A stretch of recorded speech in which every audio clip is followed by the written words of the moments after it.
Eu preparei aqui um conteúdo para falar um pouco sobre esse assunto que eu acho que ele é bem importante, né? Que é o treinamento de resistência, seria aqui o treinamento de musculação na pós-menopausa, né? Existem evidências científicas, né? Da evidência científica à prescrição clínica, uma síntese de meta-análises e revisões sistemáticas para a prática profissional. Então, eu peguei aqui alguns estudos para mostrar como é que está a questão científica em relação à prescrição de exercícios. Por quê? Nós sabemos que o exercício hoje é uma das recomendações mais comuns para qualquer tipo de problema de saúde. Você vai no postinho de saúde, se consulta lá com um clínico geral, ele vai te perguntar, você faz exercício físico? Você vai no cardiologista, ele também te pergunta, né? Então, independente do problema que você tenha, da idade que você tem, a recomendação faça exercício físico, ela está presente.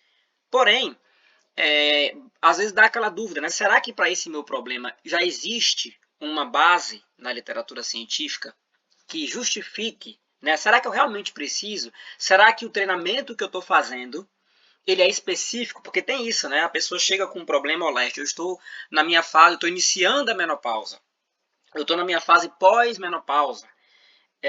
Qual que é o treino correto? Né? O que é ideal para quem está nessa fase? Então, a ideia desse material aqui é para ajudar nessa dúvida. Então, vamos lá. Primeira coisa, o que seria a menopausa? A menopausa ela é uma janela crítica de oportunidade para a saúde da mulher. A pós-menopausa representa um ponto de viragem fisiológico, acelerando a perda de massa muscular, né, que é chamada de sarcopenia. Então, na pós-menopausa, você tem mais chance de perder músculo. É mais fácil perder massa muscular do que antes da menopausa. A diminuição da densidade óssea é por isso que normalmente quem é que mais tem problema com osteoporose, né, normalmente são mulheres, porque após a menopausa a capacidade de você aumentar e manter a sua densidade óssea ela é prejudicada e a alteração na composição corporal. Ora, se você diminui a densidade óssea e se você perde massa muscular, se espera que você também comece a ganhar gordura, gordura no geral e gordura visceral, que está associados, né, esses ganhos de gordura estão associados a outros problemas de saúde. Então, a hipertensão, o diabetes, as doenças do coração e várias outras que são prejudicadas ou causadas pelo excesso de gordura corporal, elas vão ter aí uma oportunidade maior de aparecer. Né? Então, a menopausa ela tem essa questão. O músculo. Você tem um risco acrescido de sarcopenia. Todos nós podemos perder massa muscular, independente do gênero, da idade, de estar ou não na menopausa. Você pode perder massa muscular simplesmente por não fazer esforço físico. Você tem uma rotina totalmente sedentária. Mesmo sendo jovem, você pode perder muita massa muscular. Ou porque você come pouco. Embora faça exercício, você tem uma alimentação muito restrita, praticamente não come nada, um apetite muito ruim. Você pode perder massa muscular. Então, a menopausa não é um diagnóstico definitivo de que agora você vai perder massa muscular e não tem jeito. Não, ela só piora um processo que já é natural. Nós perdemos massa muscular com facilidade. Após a menopausa, né, as mulheres vão perder mais facilmente ainda. Então tem que ter ainda mais cuidado. Diminuição da densidade óssea. É um risco, né, de desenvolvimento futuro de uma osteoporose, especialmente em mulheres que têm um histórico familiar, né, a sua mãe, a sua avó teve problemas com osteoporose, é possível que você tenha essa capacidade genética também. Então esse cuidado é importante. O metabolismo, né? Se você modifica o seu metabolismo, você pode aumentar a sua sensibilidade à insulina, né? E isso faz com que diminuir a sua sensibilidade à insulina. Isso faz com que, mesmo o seu pâncreas funcionando bem, produzindo insulina na quantidade normal, você não tem sensibilidade. A insulina para de funcionar. A insulina ela funciona como se fosse um Uber. Na hora que a glicose entra na corrente sanguínea, chamam um Uber para vir buscar essa glicose e levar ela lá para dentro do músculo, lá para dentro do fígado. Ela não pode ficar na circulação em grande quantidade. Beleza. Quando está tudo funcionando bem, quando você tem uma boa sensibilidade à insulina, o Uber vai lá, busca a glicose, coloca dentro do carro, leva até o destino, que é o músculo. Quando chega lá no músculo, o porteiro abre a porta e a glicose entra. Tudo funciona plenamente. Quando você desenvolve uma resistência à insulina, o Uber vai lá, pega a glicose, leva até o músculo, chega no músculo, o porteiro não deixa a glicose entrar. Então, a glicose foi transportada, mas não conseguiu entrar nos tecidos. Você começa a acumular a glicose na corrente sanguínea. E um dos efeitos da menopausa, né, se você tiver perda de massa muscular significativa, se você alterar de maneira negativa o seu metabolismo, esse problema de sensibilidade começa a acontecer. Quanto mais insulina tem acumulada, quanto mais glicose tem acumulada, mais insulina você produz, e até chegar no ponto que ela praticamente não funciona mais, você desenvolve ali um diabetes, e aí tem que entrar com medicação. Qualidade de vida. Se você vive sentindo aqueles sintomas, né, os sintomas da menopausa, né, o calor, a falta de disposição, a irritabilidade e tantos outros que se manifestam de maneira diferente em cada pessoa, em cada mulher, né, a sua qualidade de vida vai cair, porque ninguém quer fazer nada divertido se não está confortável, ninguém consegue trabalhar direito se não tem conforto algum. Então a sua qualidade de vida tende a cair. Para que tudo isso não aconteça de maneira absurda, de maneira muito significativa, tem que haver uma intervenção, né? A alimentação, o controle da dieta é muito importante, e o exercício físico e as medicações, né, que o seu médico vai lhe recomendar nessa etapa da vida aí. Então tem que ter uma intervenção. Para além da composição corporal, qual que é o impacto dos sintomas na capacidade funcional? Ó? Tem um estudo aqui, está até publicado na PubMed, e é recente, ó, 2022. O treino de resistência melhora os sintomas relacionados com a menopausa. Então, assim, independente dele emagrecer, dele aumentar a sua densidade óssea, dele aumentar a sua massa muscular, dele melhorar o seu metabolismo, a sensação dos sintomas diminui quando a pessoa tem uma rotina regular de exercícios de resistência, incluindo uma redução na frequência dos fogachos, né, que é aquela sensação de calor o tempo inteiro. Né? Você pode reduzir essa sensação aqui por conta da prática regular de exercício, em comparação com grupos de controle ou exercício aeróbico isolado. Então, quando a pessoa faz aeróbico ou não faz nada, ou faz musculação, foi percebido que quem faz treinos de resistência, que seria aqui um sinônimo, né, de treinos de musculação, tem maior redução dos sintomas da menopausa. E se os seus sintomas reduzem, o que vai acontecer? Ó? A qualidade de vida vai aumentar. Se a qualidade de vida vai aumentar, a sua motivação para treinar também aumenta. Se você está treinando mais motivada, o que vai acontecer? Você vai conseguir treinar com mais qualidade, com mais intensidade. Treinos de intensidade alta, eles ajudam na melhoria da densidade óssea e ajudam na melhoria da massa muscular. E se você ganha massa muscular e ganha densidade óssea, você acelera o seu metabolismo. Então veja, melhorar a qualidade de vida não é besteira. Melhorar a qualidade de vida é o ponto crucial para o tratamento dos efeitos colaterais da menopausa. Né? Então não é uma besteirinha, é só por qualidade de vida. Não, a qualidade de vida é a chave, é o ponto essencial. Tá certo? Então o treinamento de resistência ele começa lhe ajudando só por isso aqui, só por melhorar os sintomas.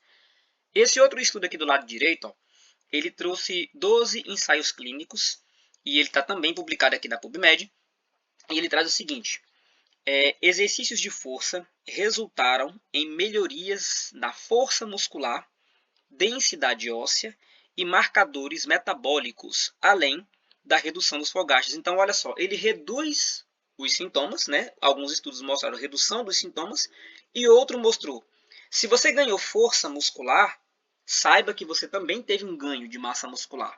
Né? Então, já combate o problema da perda de músculo. Se você teve aumento da densidade óssea, melhoria da densidade óssea, você está fugindo do problema da osteoporose lá no longo prazo. E aqui teve a melhoria do metabolismo. Né? Então, estudos diferentes, feitos por pessoas diferentes, encontrando o mesmo resultado. E nós sabemos que na ciência não existem coincidências. Se eu faço vários estudos diferentes, né, sobre uma população e eu começo a apresentar resultados similares, é porque aquilo ali é fato, aquilo ali de fato está acontecendo. Isso aqui é uma meta-análise. Meta-análise é um tipo de estudo que pega vários outros estudos feitos e junta tudo num estudo só. É tipo um resumão, sabe? Juntando vários estudos aqui, nessa meta-análise, eles encontraram aqui 5.600 mulheres, né? De todos os estudos que foram usados na revisão sistemática, eles conseguiram juntar ali 5.600 participantes. São muitas mulheres. Não tem como ter coincidência com 5.600 pessoas, né? O treino de exercício, especialmente com resistência, né, com musculação, aumenta conclusivamente a massa muscular e a massa isenta de gordura, enquanto reduz a gordura corporal, o percentual de gordura e a gordura visceral em mulheres na pós-menopausa. Então, se você tinha alguma dúvida sobre o treinamento, né, será que realmente vale a pena fazer musculação? Né, será que a musculação é a modalidade indicada para quem está na menopausa ou no pós-menopausa? Com certeza que é. Com certeza que é, porque não é possível que um estudo tão recente, né, que é feito com esse público, né, uma revisão aqui que reuniu 5.600 participantes, apresentando esses resultados aqui, não seja válido para você. Né? Então, é uma forma de você entender que existe sim base científica no treinamento das mulheres durante e na pós-menopausa. Aqui tem uns estudos que compararam o treino de força, o treino de resistência, né, que é a musculação, o treino aeróbico e quando a pessoa faz os dois de maneira combinada. Olha só, o grupo que fez apenas o treino de musculação teve ganho de massa muscular, ó, essa barra azul representa o ganho de massa muscular significativo e também teve aqui uma redução de gordura. Só que o ganho de massa muscular foi mais impactante do que a redução de gordura. Beleza. O grupo que fez apenas aeróbico, corrida, bicicleta, escada, spinning, tantas modalidades aeróbicas que podem existir, o beach tennis, por exemplo, teve aqui redução de gordura corporal ó, bem significativa, mais do que quem fez apenas a musculação. Ó. Teve mais redução de gordura. Só que o ganho de massa muscular foi bem discreto, né? Quando você compara com o grupo que fez musculação, ganhou pouca massa muscular. E aí, hoje, existe uma teimosia entre praticantes e até entre profissionais. Então o que é melhor? Aeróbico ou musculação? Né? As pessoas querem escolher o melhor. E eu não entendo por que tem que escolher o melhor, sendo que os dois são bons. Por que não, na verdade, ao invés de escolher o melhor, por que não fazer os dois de forma combinada? E foi o que o estudo fez aqui. Ó. O estudo juntou. E aqui é pessoas que fizeram os dois, ó, treino combinado. Quem fez uma parte da rotina de treinamento semanal fazendo resistência e outra parte fazendo treinamento aeróbico, qual foi o resultado? Foi o grupo que teve um dos melhores ganhos de massa muscular, ó, quase tão bom quanto aqueles que fizeram somente a musculação e teve o maior resultado de redução de gordura, maior do que quem fez só aeróbico e do que quem fez somente musculação. Então, a combinação de exercícios físicos de resistência, né, o treino de musculação com o treino aeróbico, é o melhor dos dois mundos para qualquer pessoa, especialmente para mulheres nesse estado de menopausa. Tá certo? Então, o treino de resistência ele é mais eficaz para ganhos de massa muscular. O treino aeróbico teve um maior efeito na perda de gordura, mas a combinação, né, a estratégia global chamada, ela foi ótima para a recomposição corporal. Afinal, você não quer apenas ganhar massa muscular ou apenas reduzir gordura. Você quer, na verdade, ganhar a massa muscular e reduzir gordura corporal. Leste, no momento, nas condições que eu tenho, a minha estrutura não permite, nesse momento, que eu faça aeróbico. Eu não consigo. Eu estou com uma lesão que não permite que eu faça nenhuma opção de aeróbico. Eu só consigo fazer musculação, então não adianta. Claro que adianta, veja. A musculação permitiu o ganho de massa muscular e permitiu sim uma redução de gordura, uma redução um pouco menor, mas houve redução de gordura. Então, se você nesse momento só pode treinar musculação, faça musculação. Professor, eu não posso nesse momento treinar musculação. Eu só consigo fazer corrida de rua, só consigo fazer aeróbico, só bicicleta, só natação. Mas a musculação, por enquanto, na minha rotina de trabalho, estrutura familiar, orçamento financeiro, eu não consigo fazer a musculação por enquanto. Pretendo, daqui a um tempo, daqui a um ano, daqui a 2 anos, mas nesse momento não dá. Vale a pena, então, fazer só o aeróbico? Com certeza que vale a pena. Por quê? Porque o aeróbico ele te dá um ganho de massa muscular.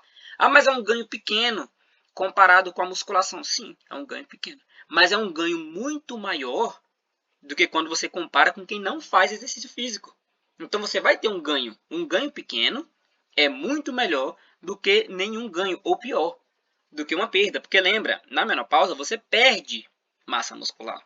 Não estamos falando de manter, estamos falando de perda, de prejuízo na massa muscular. Então, se você puder fazer apenas um aeróbico, você pode sim manter, proteger a sua massa muscular e ainda ganhar um pouco. Então, vale a pena fazer. E a redução de gordura é bem significativa. Quando a rotina melhorar, o orçamento permitir, a sua estrutura da sua vida for favorável, você inclui a outra atividade que está faltando. Então, treinar sempre será melhor do que não treinar. Não existe essa ideia de que eu não consigo fazer o ideal, então nem adianta eu fazer nada. Sempre vai adiantar você fazer alguma coisa. Síntese da evidência. Os benefícios comprovados do treino de resistência, né?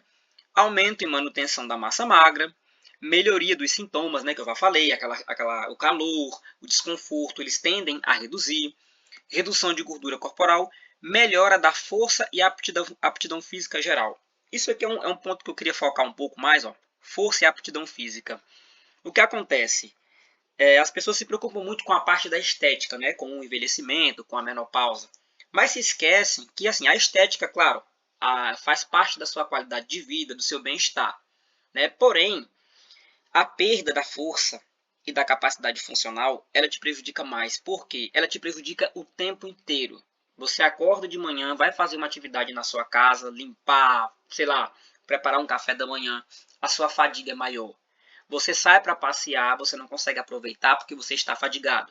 Tudo começa a ficar muito desconfortável. Você vai dirigir uma pequena distância, numa viagemzinha de final de semana, você chega no local que você iria se divertir, você está exausta. Então, assim, melhorar a aptidão física é garantir que você vai envelhecer com saúde e qualidade. Você vai conseguir aproveitar o seu tempo livre, tá certo? Então, é uma melhoria pouco falada, né, que recebe pouca atenção, mas que eu acho que ela ocupa aqui o centro, né, mais importante dos resultados.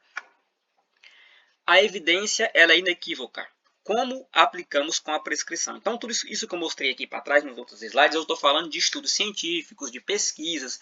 Aí sempre tem aquele questionamento, né, entre leigos.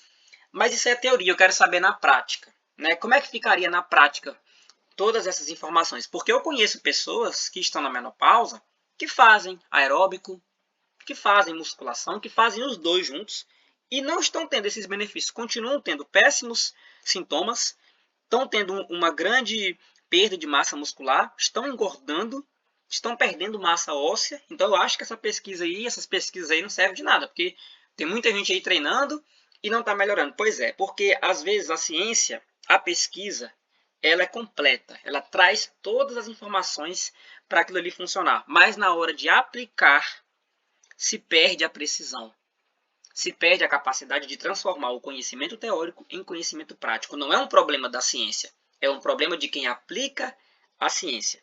Então, olha só, para começar, não adianta treinar de maneira esporádica, de maneira muito, como eu posso dizer, hoje eu estou bem, hoje eu estou me sentindo disposto, eu vou para a academia, eu vou fazer minha corrida.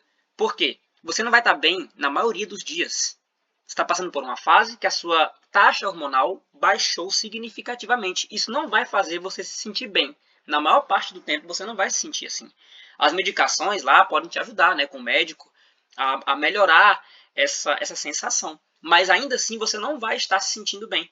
Então, se você for treinar só quando estiver bem, você vai treinar uma vez por mês, 2. Isso não é suficiente. Então, a maior parte dos estudos mostrou treinos de 2, no mínimo 2, 4 vezes por semana. Eu recomendo que, se você puder ir 5, 6 vezes por semana para a academia, para a sua atividade aeróbica, vá.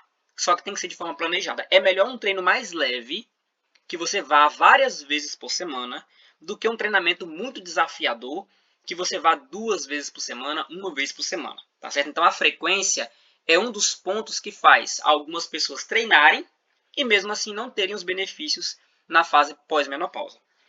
Volume. De 6 a 8 séries por grupo muscular. A maior parte dos estudos utilizou esse volume aqui, ó. Como assim, Leste? De 6 a 8 séries por grupo muscular. Vamos pensar aqui no grupo muscular do quadríceps, né, da coxa.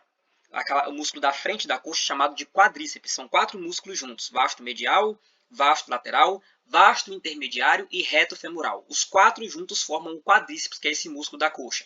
Que a pessoa tira foto na frente do espelho contraindo a coxa ali. Beleza. Quando eu falo um volume semanal de 6 a 8 séries do quadríceps, seria, por exemplo, fazer 3 séries de agachamento e 3 séries de cadeira extensora, né? Somando os dois dá 6.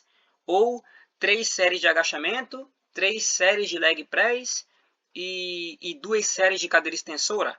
Somando o agachamento mais o leg press, ó, 3 mais 3 mais 2 dá 8. Então, essa aqui é a média. É a média da quantidade de séries por semana que a pessoa precisa para poder ter esse ganho de massa muscular, ter esse aumento de densidade óssea. Porém, isso aqui é uma média. É uma média baseada, ó, nas pesquisas que englobaram aqui 5.600 mulheres. Só que assim, cada uma dessas mulheres vai ter o seu limite. Então, por exemplo, tem mulheres que têm uma tolerância ao treinamento de força muito baixo. Se eu colocar 6 séries, que é o mínimo aqui, ó, 6 séries por grupamento muscular por semana, vai ficar um treino tão pesado que ela não vai conseguir fazer. Ela vai chegar o dia dela treinar a perna de novo e ela não vai ter se recuperado. E vai ter mulheres que vão fazer 6 séries por semana, 7, 8 por semana, e para aquela mulher vai ser muito fácil. Ela não vai ter um estímulo adequado. Então, o que acontece? Essa média aqui, ó, ela serve de referência, mas a individualização do programa de treino é fundamental. Eu tenho que conhecer esse aluno, ir prescrevendo treinos, ver como que ele está respondendo, e conforme a resposta aparece ou não aparece, eu vou ajustando esse volume semanal. Inclusive, a depender do grupo muscular, esse volume pode ser maior do que isso aqui, como pode ser menor. Então, vou dar um exemplo aqui, ó. Às vezes, para você ganhar quadríceps, que foi o músculo que eu falei, você consegue ter um ótimo ganho fazendo 6 séries por semana. Já para ganhar posteriores, né, que é a musculatura atrás da coxa e glúteo, você faz 8 e o resultado não vem. Às vezes precisa fazer 10, 12, 15 séries. Então, precisa individualizar tanto para o praticante, esse volume de séries por grupamento, né, tanto para o praticante, quanto para o grupamento muscular que será treinado. Intensidade, ó, aqui está o ponto que a maioria erra. Eu vou para academia todo dia, Leste. Vou para academia todo dia, estou fazendo de 6 a 8 por semana, então eu tenho frequência, eu tenho volume e o resultado não vem. Pois é, mas quando eu vou observar esse treinamento dessa pessoa que está indo 6 vezes por semana, fazendo 6 a 8, 10, 15 séries, eu vou observar a intensidade e a intensidade está baixíssima. Ele não chega nem nos 60% da capacidade máxima, muito menos em 80% da capacidade máxima. Mas o que significa isso aqui? Como assim 60%, 80%? Pensa bem. Se você colocar um peso para fazer 10, que você faria 10 na marra, a 10ª repetição ali no limite. Você fez a 10ª, tentou fazer 11 e não deu conta. Você chegou a 100% da sua capacidade máxima. Pois é, para mulheres terem resultado no pós-menopausa, ela tem que chegar aqui de 60% a 80% pelo menos. Pelo menos. Tem pessoas que estão colocando um peso para fazer 10 repetições, ele faz 10 porque quis fazer 10. Mas se ele quisesse, ele faria 20. Quando eu falo assim, vamos fazer até o limite só para testar, aí ele faz 11, 12, 13, 14, 15, chegou em 20 repetições. Lá na 20ª é que ele foi realmente chegar no limite. Ou seja, essa pessoa estava treinando a 50% da capacidade máxima, uma intensidade muito baixa, insuficiente para ganhar massa muscular, para aumentar a densidade óssea, para acelerar o metabolismo. Então não adianta ter frequência, não adianta ter volume se a intensidade for ruim. Modulação. Combinar com um treino aeróbico para otimizar a perda de gordura e a saúde cardiometabólica, né? Então, essa combinação aqui ela é importante, como nós falamos antes, né? Como eu falei antes aqui, porém, É aquilo que eu expliquei. Se você não consegue fazer os dois nesse momento, faça um. Faça um muito bem feito, com muita qualidade, com boa intensidade, com volume adequado, com frequência boa. Quando você puder, você acrescenta o segundo exercício. É uma intervenção essencial na saúde da mulher. A prescrição de treino de resistência para mulheres na pós-menopausa transcende a melhoria da condição física. É uma estratégia terapêutica primária com suporte científico robusto para otimizar a composição corporal, aliviar sintomas vasomotores e preservar a massa magra e a função. Então, o que acontece? Não é só a questão também do músculo, dos sintomas, né, da gordura. É uma questão também terapêutica, porque é uma fase da vida que você começa a se sentir inferior, né? Nossa, eu estou mais fraca, estou indisposta, né? A velhice está chegando, vai dando essas sensações, sabe?